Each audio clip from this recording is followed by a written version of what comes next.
কার্শিয়াংয়ের দিকে নজর রাখা যাক। কার্শিয়াংয়ে ভস্মীভূত বাড়ি, আশেপাশের কয়েকটি বাড়িও ক্ষতিগ্রস্ত। দমকলে 2টি ইঞ্জিনের চেষ্টায় আগুন নিয়ন্ত্রণে এই মুহূর্তে কি পরিস্থিতি তৈরি হয়েছিল ডিটেল জানবো। পার্থপ্রতিম রয়েছে আমার সঙ্গে। পার্থপ্রতিম,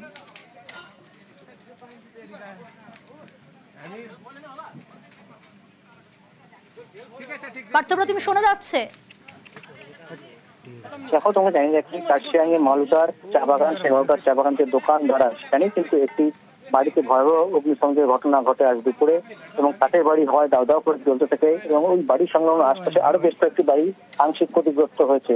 এবং দেবেন্দ্র সুব্বা নামে এক ব্যক্তির বাড়িতে কিন্তু সম্পূর্ণ ভাবে ভস্মীভূত হয়েছে। খবর পেয়ে কার্শিয়াং থেকে 2টি দমকল ইঞ্জিন ঘটনাস্থলে পৌঁছয় এবং আগুন নিয়ন্ত্রণে আনার চেষ্টা করে, এবং প্রায় ঘন্টা দুয়েকের চেষ্টা সে আগুন নিয়ন্ত্রণে আসে। তবে হতাহতের কোনো খবর না হলেও বাড়িটি কিন্তু সম্পূর্ণভাবে ভস্মীভূত হয়েছে এবং আসবাব সামগ্রী সাথে কিন্তু ক্ষতিগ্রস্ত হয়েছে। বেশ।